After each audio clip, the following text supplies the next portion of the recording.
مثلا پرشتی عملی خبا کرد و خواهی کردنه گندی تفروک و کانشی در اسحاق و کلفیلی بکن وقتی که بریار بماوتی اوی محوری هیلی شرکین ورگی دعاتا باید چند وقت مزگفت اتونی لکاتی دا خوشترین روش ببومه نوبه خودی لبینین و دا دسته شای بندهی کن بلان مسافر بکر و محور تلسکوپ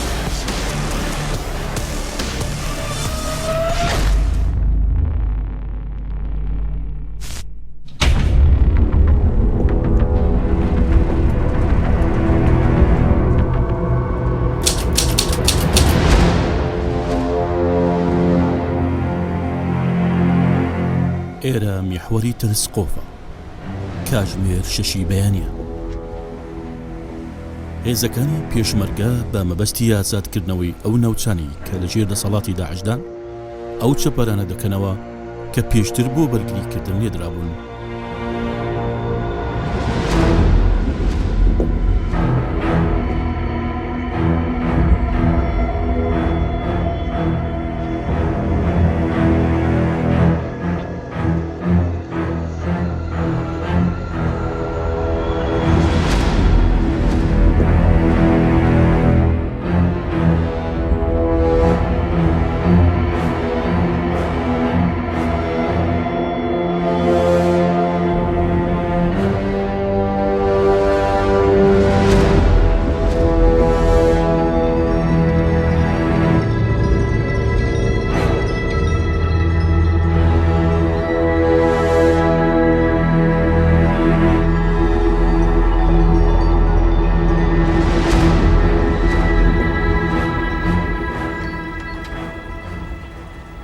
دوای پلانە سەربازیەکان و دابەشکردنی ئەرک لەلایەن فەرماندەی پێشمەرگە لە ناوچەکە،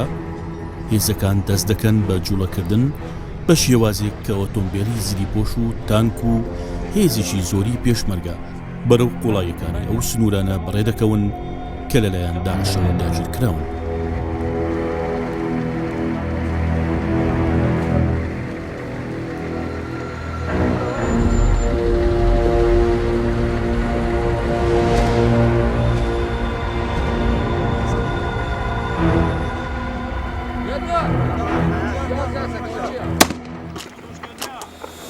وقتی که بریار بماوتی اوی محوری هیلی شب کن 10 کیلومتر پانی و 28 کیلومتر داخل ببین او گندید که قرار بو هم بگرین. دوی وقتی که بریار هاتی یک باطنای بو، کفروک بو، گرعشق بو، کانشرین بو، فلفل بو، حسن جلال بو، غزایل بو، قرخراب بو، درجایی آویش که رخی روش آوا و رخی برزاید بادوش دست پید کرد حتی دیتن بو چقلوی خل محور نواراندد. او محور ما به اشراف برای فرمانده منصور بارزانی بو که اشراف اوی محوریت کرد. او قوتت بجدار جی فرمانده یا بارزان بو، فرمانده پشتیوانی یک بو، فرمانده دهوکی بو، لشکری تایبت یک بو، لشکری تایبت گلان بو، هزا دژه تیرور هولیری بو، فرمانده سپیلک بو، هزی تایبت یک بو، لقی یک عبدالخالق او بو، قوتا واحد کوولی بو، آسایشا موسل بو، عقید زیروان و قوتاوی یل قوتک بو قوتا سهل النین واک و اوجی برا مسیحی بون، اوجی بجدار بون تاوی عملیه دا.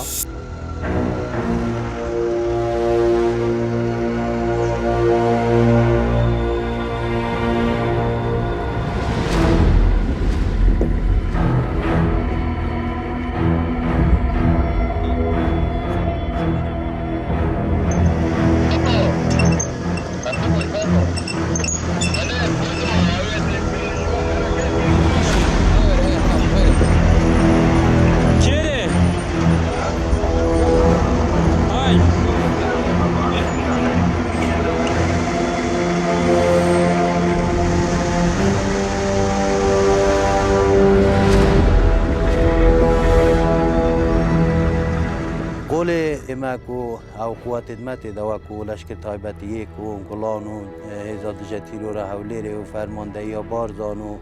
گل هزا تایبت یک اوانش لبینا کفروکی و لبینا کفروکی و باطنای قول ماش في قواتي كأوجي برئيس منصور باردانی خود عملیات گمه دا بود که فرمانده‌توا قواتا ما لورد عملیات خود است بکن هین بو جنوب کفروکی و بو قطع کردن جادا دهوک موسلو بو برزاید بادوش ابو مرحله یعنی خطامه پیلانامه به شکلی بو هات توضیح کردنو هات دانانه و اول بیست هیوه ما به شکلی خطاخو دست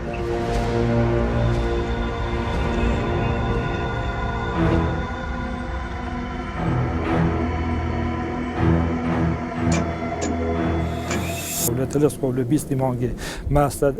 محور المالويدي حركات كلمة هاتين بيستي مانجي ما هاتين سجادة دو سايدي في الفلي الويدي حقيقة انتحاري زور هاتن شركي زور بو زور هجوميان كده زور مقاومان كده بديل بيش مريم وراك برزو إرادة كابولاين هجوم كده هاتين الويدي ماين چند روزه کم پیش دویم که ویدی ما حرکت کرد حتی هاتینا وی گنده کپی حف گنده محور آمده گنده خرابید بود گنده الاول حساب کن گنده جوروکی بود گنده گده ساق بود گنده کانشدین بود گنده فلفل بود گنده حسن جلال بود گنده خزیر بود گنده خرابید بیستی ده بو ساعت ششی بیانی ام ما ساتر وکر و ام برای پیش چون بو او گندانه خوشترین روز بو ما ام کم بون ویره و لشکری تایبت ایک و گلان ما ساتر وکر و ام بو پیش چون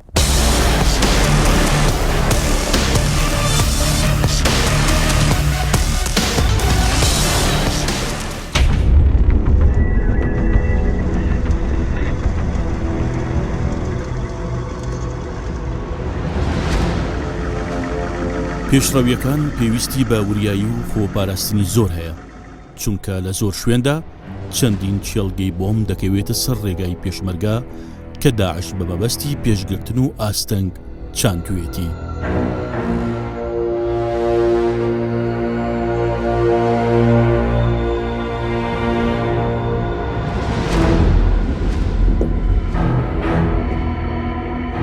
تیمەکانی ئەندازەی سەربازی پوچەڵکردنەوەی مین ئەرچی پاکردنەوە و کردنەوەی ڕێگاکان لە ئەستۆ دەگرێت بۆ ئەوەی پلانەکانی پێشڕەوی بە باشترین شێوە بە کەمترین کات جێبەجێ بکرێت.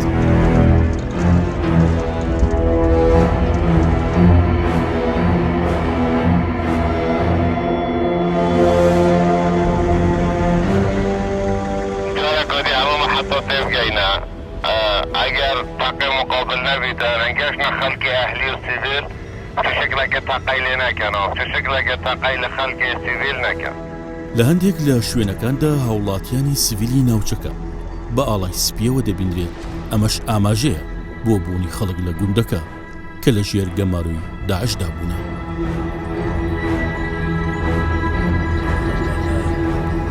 لەگەڵ نزیکبوونەوەی پێشمەرگە لە گوندی کەفرۆک بەرگریکردنی داعش دەست پێ دەکات.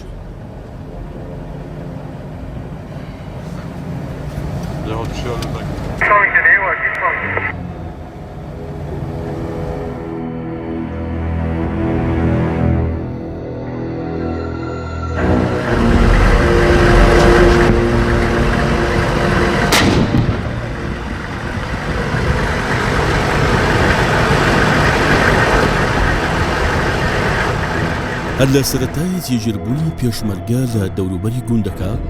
تیمەکانی ئەندازە چەند چەپەرێکی کاتی لێ دەدەن. هێزەکان بەرەو ئاراستەی گوندەکە پێشڕەویان کرد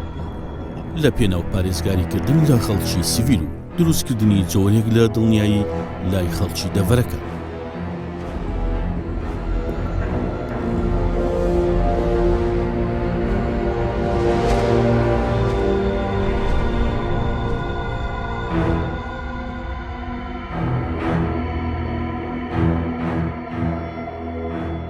هێرشەکان بەردەوام بوون تاوەکو لە ماوەی چەند کاتژمێرێک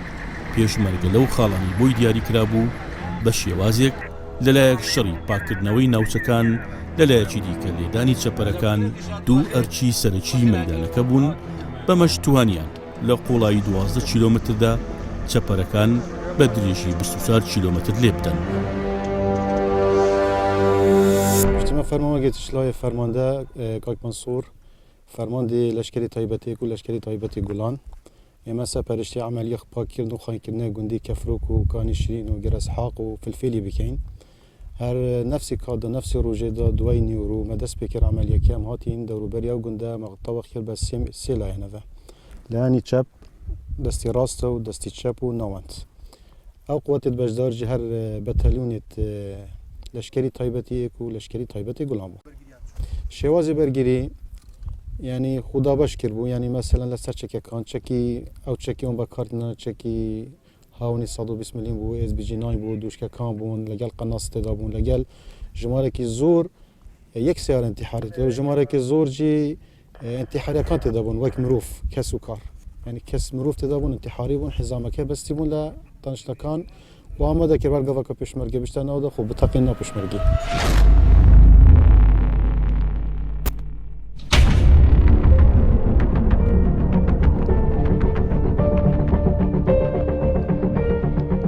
دوای چەند ڕۆژێک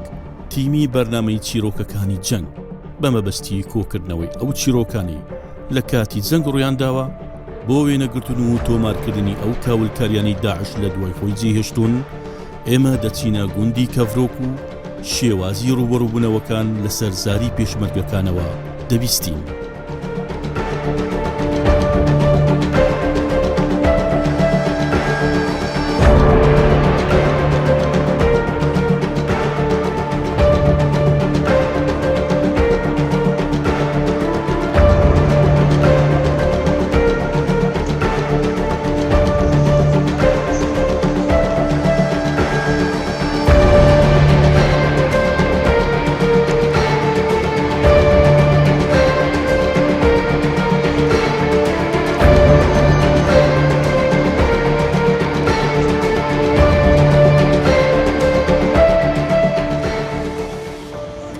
داخلی ناوگندی بوین اف هدفی دست چپ و دست راست مچاره سر کرن او یک سر چونکی ره چونه ناوگندی محاولت که بشنه ناوگندی وکی هند بینه نو جنوب گندی همه رد خومه بلاوه کربون ویره یک شوان شوینا اوره بونی که خانیه تبو الویره دفاعش مد کر همه رد ما او خانیه وان برگیری تدا کری او دست راست ایمه این تماشا بکنه او دست راست ایمه او برگیری که با خود دیره کر یک لسیاره کانت وان لیره هاتا سوتن از بجینای نکسر بو اوجی چکی بود از کف کت پشمرگیل ویره اف خانیت پیشیه یک شوانوه بو یک جیلیت پیشی ما بو هر دو خانیه کان اوان هره که دوش که دازانیف تدا بو لگل عدد قاذفه و قناصه بکارتینا لنا خانیه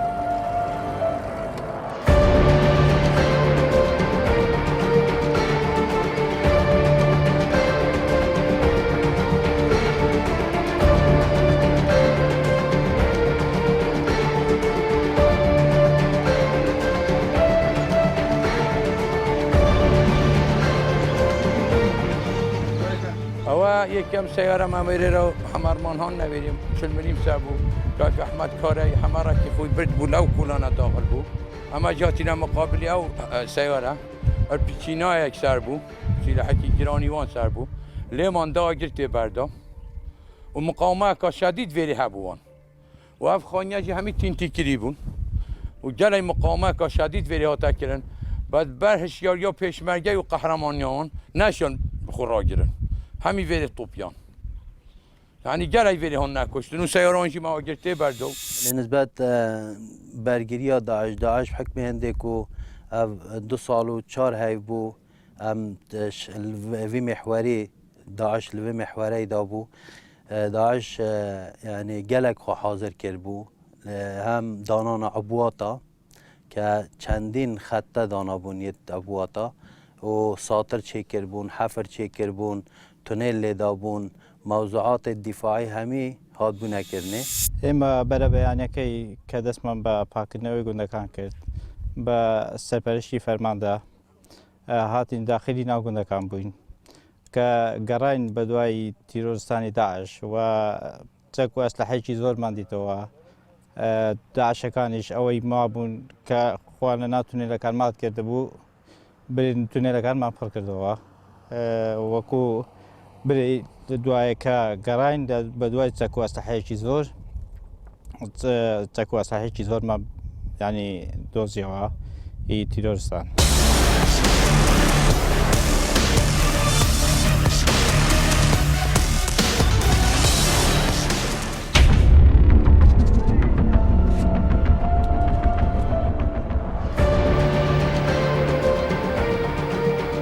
چەکدارانی داعش لە دوای خۆیان لە گوندەکانی دەڤەرەکەدا ژمارەیەکی زۆر تەقەمەنی و چەک و گول لە تۆپ و بۆمبی هەنجی هێشتووە. یەکێک لە شێوازەکانی داعش بۆ سسکردنی پێشڕەویەکانی هێزی پێشمەرگە بۆ مڕێژکردنی ئۆتۆمبیلە سوتاو لە کارکەوتۆکانە بۆ ئەوەی کەس گومان لە بۆمڕێژکراوی ئۆتۆمبیلە سوتاوەکان نەکات. دوای ئەوەی تیمەکانی ئەندازەیی پوچەڵکردنەوەی بۆمب ئۆتۆمبیلەکەیان کۆنتڕۆڵ کرد بڕیاریاندا بیتەقێننەوە.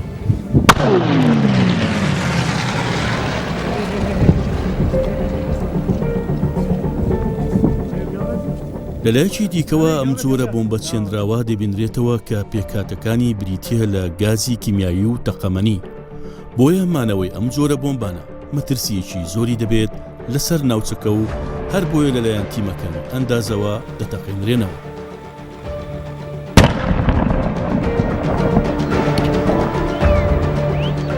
داعش ستانداردێک نینە بیژتن ئەس دی وی لیڤلی وی ستانداردی شولکەن هەر تشتێکی بەردەست بیت دی ئیستیفادەی ژێ وەرگریتن کو بکەتە عبووە لێ vê منطقه پێتر بۆڕیەت نەفتێ بکاری نابوون بەرمیل بکاری نابوون سیارە بکاری نابوون دو شکلێت سیارە بکاری نابوون شکلێک ئینتیحاری بهێتن شکلێک ژی دانابوو ئەڤەل پشت مەجهەکی هەیل vêrê danabû ثابت و veşartibû tu bigehî û cihê xwe da bipeqînî.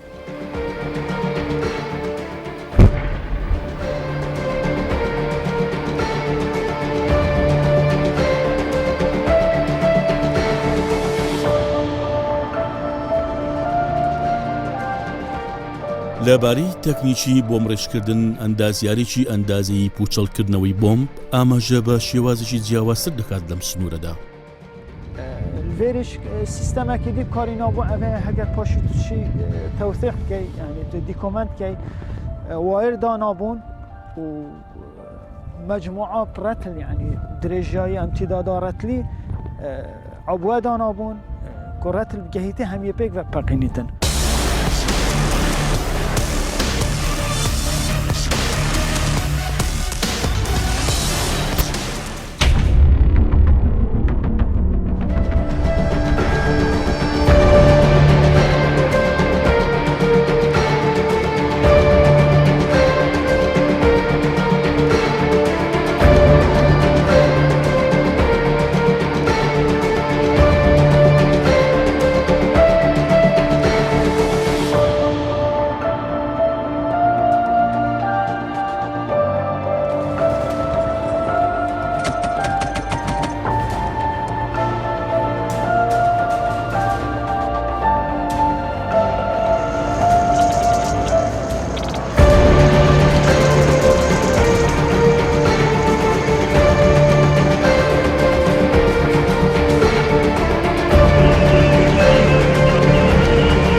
لە زۆربەی ئەم ناوچانی شەڕی تێدایە داعش پەنابوو هێرشی ئۆتۆمبیلی خۆکوژی دەبات. لەم سنوورەشدا لە چەند لایەکەوە بە چەند ئۆتۆمبیلێکی بۆمڕێژکرا و هێرشی خۆکوژی ئەنجام دەدرا بەڵام بە چەکی میلان و دژە زیری پۆشەکانەوە پێش بە هێرشەکان دەگیرێت و هەر لە دوورەوە دەتەقێنرێنەوە. ئێمە وەکو جەماعەتی میلانی لەشکر تایبەتیەک و گوڵان کە بەشداریمان لەو هێرشەدا کرد بە 4 میلان و بەکتارێک بە تێکرایی ئەو هێرشەیە 5 سیارەی بۆمبەڕێژکردی بۆ مەهاتن خۆشبەختانە توانیمان هەر پێنجیان بتەقێنینەوە و نێلی میگەنە و ڕێزەکانی پێشمەرگەکان بووە دەتوانم بڵێم ڕۆڵێکی زۆر کاریگەرمان هەبوو لەو هێرشەدا و سەربەرزانە توانیمان ڕۆڵەکەمان بە تەواوی جێبەجێ بکەین. هەر لە دەستپێکی هێرشەکە کە ئێمە هاتین ئەو گوندانەمان محاسرەدا و کۆنتترۆڵمان کردن یەکەم جار بۆ سێ ئینتیحاری لە سەرێکتر بۆ ئێمە هاتن سێ ئینتیحارەکان کە ئەو دو سایتە دەکەوێتە نێوان شاری مووسل و دهوک مەقتەعی نابینی ساحەت تەبادل و فلفێل او لو مقطع على ساحه هبادر سي انتحاري لدويك بوي مهاتن خوشبختانه تواني من هر سي انتحاري كله بتخيرين دەستپێکی زانی وەکی جێڕەت بێژم باکووری گوندی هەمی بمڕێشکراوە بوو مەژی زۆر مراقبەتەکە زۆر لە سەرە گوندەکە بوو پێش وەخت مەزانی جنوبی گوندی تۆزێک باشتر عبووەکە تدا نەبووم بەس لای ڕۆژ هەلاتی گوندی و باکووری گوندی عبووە زۆر تێدا بوو مەژی خۆل نێزیکی وێ ڕێکی نەکرد ڕاستیمە بەساکە ڕێکێکە ئاسان بچنە ناو گوندیدا ڕێکی ئاسان ژیا و ژی لای جنوبی گوندەکە بوو بەس لەوێرەژی بەرگریەکی زۆر بە قووەت بوو مقاومەکی زۆر هاتەکردن وەکی بینن دیمەن و تەسویرەکانژین شوێن هەمیە دیار بکەن کە چۆنە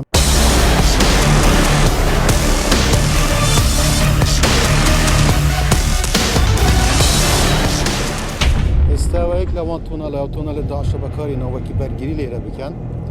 وەکەین بینن ئەvە دوای مەڕۆ خواندن بە شەفەر بەسەوە تۆنەلەکە زۆر بە کیرۆتیەوە تقریبان 4 مترایی کیر بوو ئەگە ئیندی بینن وێرە بەرە خودێنە تەماشا بکەن دەرەجی چێککردنە تقریبا نێزیکی 4 مترە چێ بناخێ و کێبڵی برنە و یعنی هەر تشتێکی پێویست بتن وەکی بوو تەنەفسەکە باش بکەن و ڕۆناهی تێدا بێتن ئەو تش هەمی بەکارینەوە لێرەك شۆن دەرگەوانە لێرە بیتە دوو بەشێک یەک لەوان کۆنە ئەوەیە دیترژی ئەوەیە ڕێژ بە شەفەر و مە ئاخ کردە سەمەنێ لە وەقت هەر ڕۆژە ما هجوم کردە وی گوندیە گوندە مەرزگار کردی ما بەچارە سەرکرد نەفتو ئەوە ناو خانیەکە بە کارتینان بوو وەکیەویدیەک بوو وەخت لە ناو تۆنەلەکە هیچ دەکرد ئەو ئاخەکە بە ڕافعە دەرتێخست ناتوانانی مەسەلەن بە ئاسانی دەربێخێدا ئیشەکە زووتر لەستر بێتەکردن شەکە ئەو خانیانە دەبینن ئەوە یەک شۆن لە خانیە بوو تۆنەلەکە لەناو ئەو خانیە دەردەچیت داعش لە زۆربەی ئەو ناوچانی داگیری کردووە هەوڵی داوە تونێل لێبدات بۆ ئەوەی وەک حەشارگەیەک سوودی لێوەربگرێت ئەوەلێک لەوان تۆنالەیە بەسەوە تەواو نەکرد بوو بەس تۆنالی ئەساسی لەو خانیە ئەمە ڕوو خاندە تقریبان ئەکە دەبینن هەموو تۆنالەکان 4 متری بریە خارێ دوای 4 متری یان 100 متر حتەکو 6 حتى 100 متری لەسەر طبیعەتی عارض دەبینن بزانێت چۆ بەرگریکەن ئەوەیەک لەوان تۆنالە بۆ ئەوان بەکارینای دەبینە و ڕافعە ژیا لە ڕافعەدانە بۆ ئێرە ڕافعە لێرە بە کارتینەوە ئاخەکە بینە دەرەوە لێرە نەفرە دەرەوە ئاخەکە هەر دەکەنە ناو ژووری نەفسی خانی لەبەرەوە تەیارەکە کەشف نەکە نەزان ئەو تونەلی لێرەیە یان بەرگری لێرەیە یانە شتێک ئاساری لێیە دەزانن یان مەسەن بەرێگای عەسمانی احتیمالە تەغیرەت تشتێک گۆڕانکاری هەبی لەسەر ئارد لەبەراو تشتا و ئاخا نەتینە دەردا تایبەت مەدەنیژی لەو گوندە بوو لە بەرهەندی هەڵکردنی تونێلەکان بە جۆرێکە کە داعش وەکی یەکێک لە کاریگەرترین تەکنیکەکانی خۆی پشتی پێبەستووە هەندێک لەم تونێلانە لە خانوو بۆ خانووە و هەشیانە لە ناو ماڵەکانەوە بۆ دەرەوەی گون لێدراون ئەمەش هەم وەک جێگای حەسانەوە و هەم بۆ ڕوبەڕووبوونەوەش بەکاریان هێناون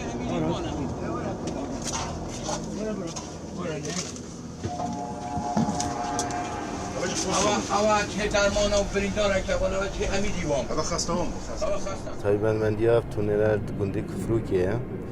دوسێ تونێلە دیێت واسایت هەیە تونێلە استخدام کردن بۆ پاراستنا خۆ دەرمانشتی مستەشفاکە بچیک تێدا بۆ خواردنê parastina ji ber qeyara ji ber pêşmergî van hatine divêrê da bû parastina wan.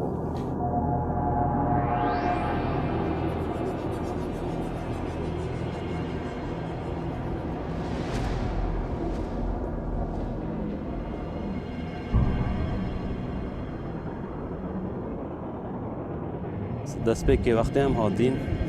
ئەم وی موقعی بووین ئەم سێ جار هاتین چون ئەم گوندی نەشارۆزا بووین گوندی تقریبا هەمی تونێل بوون تونێلێتانژی بە شارتی بوون ئەو بوو ئەوی خانی تونێلەکە مەزن تێدا بوو تونێلجی ئەوە یا دژی ناودا کولا بوو وێرە تقریبا مقاومەتەکە هەبووان بەس پشتینگی پیمەتە پێشمەرگە و هەمی فەرماندا و قەهرەمانە و چاودێریە فەرماندا مەنسوور بارزانانی ئەم شیاین زاربەکی مەزن لێدەن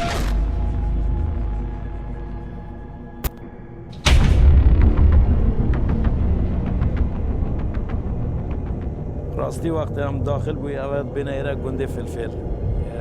مولگی داعش بوی چند وقت 2 سال بری هنو که وانی تیدا شول کرده به همه شکلی که تیدا شول کرده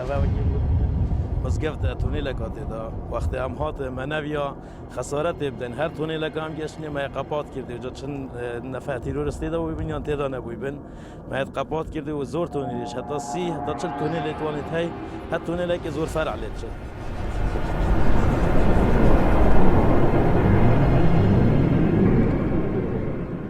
لە گوندی فلفێل تیمی بەرنامەی چیرۆکەکانی جەنگ دەچێتە ناو یەکێک لە مزگەوتەکان.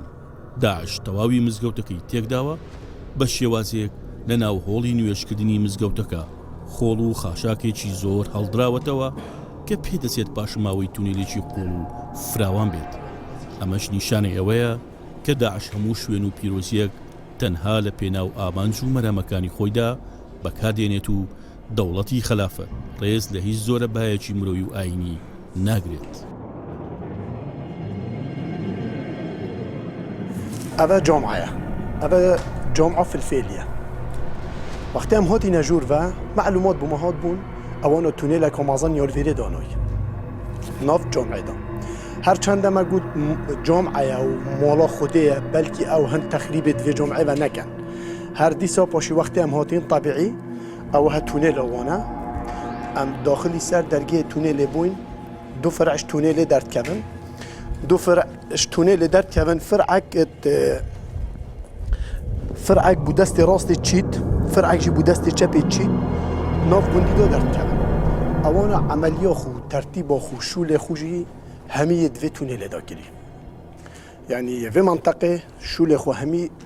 في جامعة دوي هاتيا كرن هر ديسا بون خمني نجيكو هذا جامعة يا مالا خودية هر جهبشين تخريبي اللي بكن خرابيا اللي بكن دي كان بون خمني هذا جامعة يعني ما قد بور نذكر هذه الرجع كشين هو كان هاد جامعة بل ما بتشوف خودي ياتشكي دي جامعة هجري